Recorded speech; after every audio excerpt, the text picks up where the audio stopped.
स्वस्थ रहने का सबसे अच्छा तरीका यही है कि आप मौसम और प्रकृति के साथ अपने आप को ढालें। आप ज़्यादा पसीना बह रहा है तो आप पानी का सेवन करें, धूप में ना निकलें, सर को ढक के रखें, कपड़ा पूरे बाँह का पहन के बैठें, मॉस्किटो नेट का प्रयोग करें या मॉस्किटो रिपेलेंट का प्रयोग करें। हम बहुत सारी सावधानियों से अपनी बीमारी का बचाव कर सकते हैं। कर गया है हमारे शरीर में तो लोग घबरा जाते हैं। हाँ, तो वैसे मरीजों को घबराने की कोई ज़रूरत नहीं है। आप बुखार के लिए पैरासीटामोल की गोली ले सकते हैं। चिकित्सक से संपर्क कर कोई भी एक एंटीबायोटिक लें जिससे कि कोई सेकेंडरी इन्फेक्शन नहीं हो। प्लेटलेट बढ़ाने के लिए, शरीर के इम्यूनिटी को बढ़ाने के लिए विटामिन सी है। आज बाज़ार में बहुत सारे प्लेटलेट बढ़ाने के हर्बल प्रिपरेशन भी आ गया है, उस दवा का भी उपयोग कर सकते हैं। कुछ फल खाने से भी ऐसा, हालांकि कोई ऐसा वैज्ञानिक प्रूफ अभी आया नहीं है, फिर भी ऐसा पाया गया है कि जैसे पपीता का सेवन करना, चीकू खाना, लेमन जूस है या ऑरेंज जूस है या पोरीज वगैरह है, ये सब खाने से हो सकता है प्लेटलेट कुछ बढ़ जाए। तो इस तरह का भोजन का सेवन करें, शरीर को हाइड्रेट रखें, ज़्यादा से ज़्यादा पानी का मात्रा लेते रहें। बीपी गिरने की संभावना होती है जिसे हम लोग डेंगू शॉक कहते हैं, उसमें रोगी सीरियस हो जाता है। शॉक से बचने के लिए इंट्रावेनस फ्लूइड जो रिंगर लैक्टेट है या नॉर्मल सलाइन है, इसे देना चाहिए। कहने का तात्पर्य यह है कि शरीर को हाइड्रेशन, प्रचुर मात्रा में पानी शरीर को उपलब्ध कराना है, या तो वो ओरली लें या पेरेंटली आईवी इंजेक्शन के द्वारा सलाइन चढ़ाया जाए। सर, लगातार डेंगू का प्रकोप अब बढ़ता ही जा रहा है, कैसे लोग इससे बचाव करें? डेंगू ज़्यादातर गर्मी के मौसम में होती है, जैसे भी ह्यूमिडिटी ज़्यादा है, गर्मी का मौसम है, बारिश भी है। डेंगू एक वायरल बीमारी है जो कि एडिस नामक मच्छर के द्वारा एक व्यक्ति के शरीर में इस वायरस का प्रवेश होता है और जिसे हम लोग डेंगू कहते हैं। इसी से मिलता जुलता दो और बीमारी है, चिकनगुनिया और जीका वायरस, जो कि जिसका लक्षण भी इसी तरह से होता है। ज़्यादातर यह मच्छर दिन के समय में और शरीर के खुले हुए स्थान पे काटता है, जैसे हाथ है, पैर है, केहनी के नीचे हो गया, टखनों के नीचे हो गया, घुटने के नीचे हो गया, जो खुला हुआ भाग है। और ज़्यादातर इस मच्छर का काटने का समय दिन के समय में होता है। दूसरा, ये इस तरह का जो मच्छर, एडिस मच्छर है, इसका प्रजनन कोई भी ऐसे जल स्रोत पर होता है जो कि बहाव जिसमें नहीं है, स्टैग्नेंट वाटर है, अस्थिर है। जैसे गमले में पानी है, कूलर ज़्यादातर लोग प्रयोग करते हैं, पानी अगर नहीं बदलते हैं तो उसमें अस्थायी रूप से पानी जमा रहता है, तो उसमें मच्छर का प्रजनन जो है तेज़ी से होता है। छत के ऊपर अगर कहीं नाली नहीं है, छत पर पानी जमा हुआ है, तो उसमें इस तरह के मच्छर का प्रजनन हो सकता है। नाली जाम अगर हो गया है, बहुत दिनों से वहाँ जल जमाव बना हुआ है, गड्ढे हैं बारिश के मौसम में जहाँ जल जमाव बना हुआ है, कहने का मतलब है कि जहाँ भी जल जमाव है, इस तरह के एडिस मच्छर के प्रजनन का रफ्तार जो है काफ़ी तेज़ी से वृद्धि होती है। और इस मच्छर के द्वारा ही डेंगू के वायरस का जो प्रवेश है हम लोगों के मानव शरीर में होती है। मानव शरीर में प्रवेश के बाद बहुत सारे लक्षण हैं। तेज़ बुखार आना, 105-106 डिग्री तक बुखार आता है, सर में तेज़ दर्द रहना, उल्टी होना, मतली की तरह लगना, शरीर अस्वस्थ रहता है, भूख भी नहीं लगता है बहुत लोगों में। ज़्यादातर लोगों में देखा जाता है कि स्किन पर लाल चकत्ता या रैश भी पाया जाता है। इन सारे लक्षण को देखने के बाद हम लोगों को चाहिए कि इस मौसम में अगर तेज़ बुखार आ रहा है तो हम लोग डेंगू का जांच अवश्य कराएं। आज हमारे सामने जो सबसे कॉमन टेस्ट उपलब्ध है वो डेंगू स्क्रीन है, जिसमें हम लोग एंटीजन टेस्ट करते हैं, NS1 एंटीजन, जो कि अगर बहुत जल्द ही किसी को बुखार हुआ है तो NS1 पॉजिटिव हो सकता है। IgM, IgG पॉजिटिव भी आता है।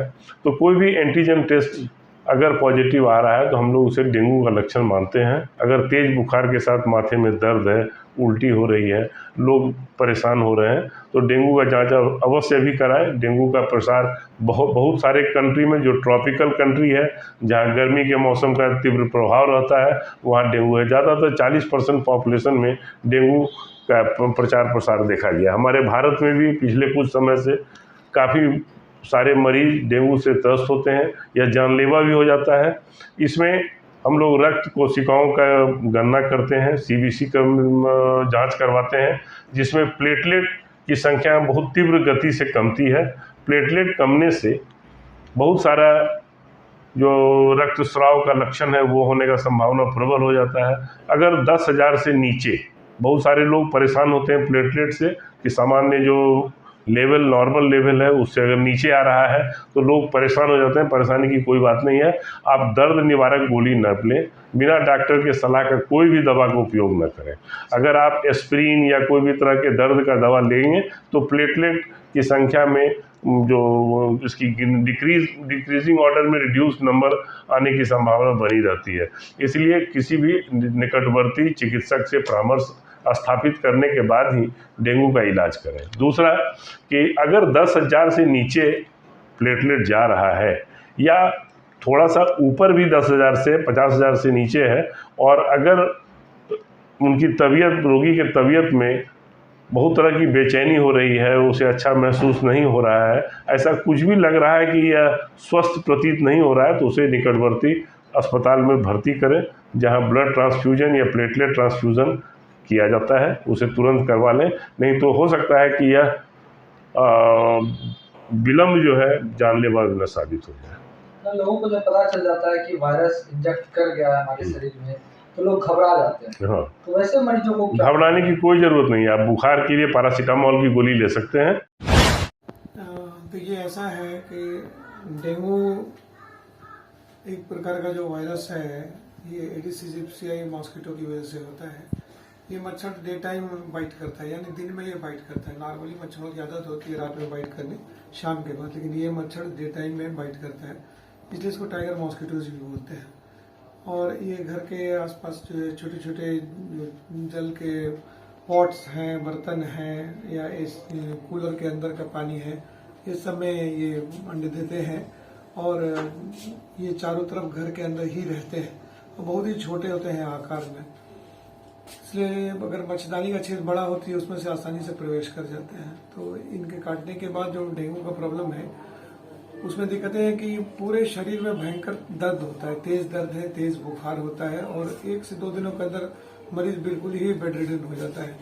और सबसे ज्यादा खराब बात इसमें यह है कि ये शरीर के जो प्लेटलेट्स होते हैं, जो प्लेटलेट्स कण होते हैं हमारे अंदर, जो खून के संचार में वाहक होते हैं, खून के संचार को नियंत्रित करने के वाहक होते हैं, और जिनका जीवन काल जो होता है वो 1 से 3 दिनों का ही मात्र होता है, उस पर तेजी से आक्रमण करते हैं और प्लेटलेट्स की कमी ला देते हैं। प्लेटलेट्स की कमी, नॉर्मली जो हमारे बीच में प्लेटलेट है वो 1.5 लाख से 4.5 लाख सेल्स प्रति क्यूबिक मिलीमीटर होना चाहिए। अगर ये घटते हुए नीचे चले जाते हैं तेजी से, और अगर 40,000 से नीचे इनकी मात्रा पहुंच जाती है प्रति घन मिलीमीटर, तो ये खतरनाक हो सकते हैं। 20,000 से अगर कम होते हैं तो ये डेडली होते हैं। 10,000 से नीचे जो है वो बहुत ही घातक होते हैं, और पूरे शरीर में मच्छरों के काटने जैसे छोटे छोटे लाल चकत्ते जैसे हो जाते हैं। अगर शुरुआत में ध्यान नहीं दी जाए और तेजी से प्लेटलेट घटे तो नाक से, मुंह से, हर जगह से ब्लीडिंग होने लगती है। तो इसको और ब्लड प्रेशर एकदम फॉल कर जाता है, घट जाता है, हार्ट काम करना कम कर देता है, किडनी, लिवर सब सिस्टम बैठ जाते हैं। इनको हम लोग डेंगू शॉक सिंड्रोम कहते हैं। और डेंगू में जैसे ब्लीडिंग जब शुरू हो जाती है तो डेंगू हिमरेजिक फीवर बोलते हैं उसको। अच्छी बात यह होती है कि ज्यादातर डेंगू जो है वो सेल्फ लिमिटिंग होते हैं, यानी वो रुक जाते हैं। दूसरी बात सबसे है इसमें कि मरीज जो सामान्यतः क्या है कि जो दवाइयां लेकर आप बाजार से खाते हैं, बुखार की दवाइयां, उसमें जो सिर्फ सेफ दवा है वो सिर्फ पैरासीटामोल है इसमें।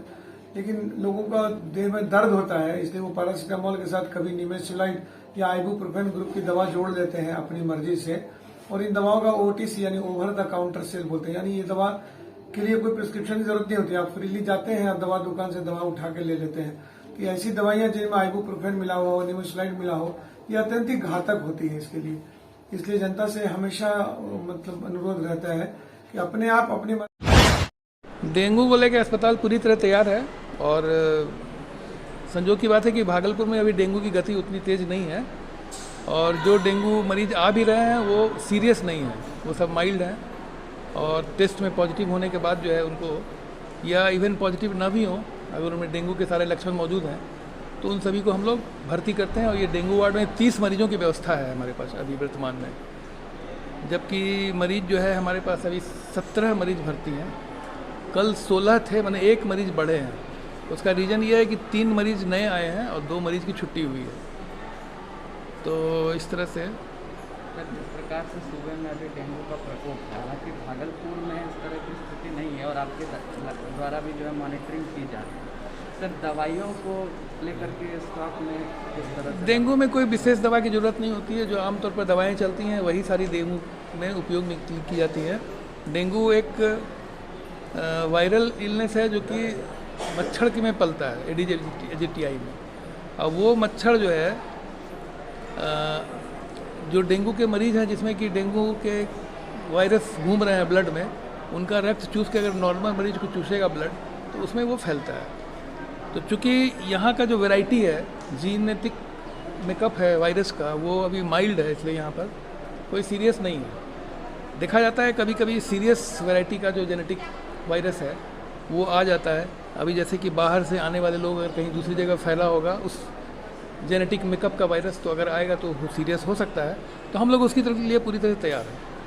30 बेड हमारे पास हैं, हमको लगता है कि इनफ है, लेकिन बढ़ेगा तो उसके लिए भी हमारे पास MCH वार्ड में बहुत सारे बेड्स हैं। अभी 3 मंजिले पर 30 बेड और हैं।